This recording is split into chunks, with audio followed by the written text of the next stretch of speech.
Merhaba arkadaşlar, bu dersimizde sizlerle kısa bir animasyon yapacağız. Animasyonumuzda aslanın kükremesine bağlı olarak at ve kuşun da çeşitli hareketler yapmasını sağlayacağız.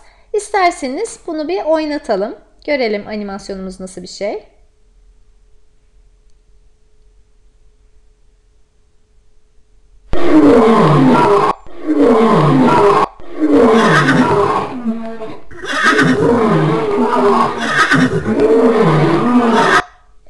Gördüğünüz gibi aslanımız belli bir noktaya gelip kükrediğinde atımız ona ses çıkararak karşılık veriyor ve şeklini değiştiriyor, tepki veriyor ve kuşumuz da aynı zamanda yukarıdan uçmaya başlıyor.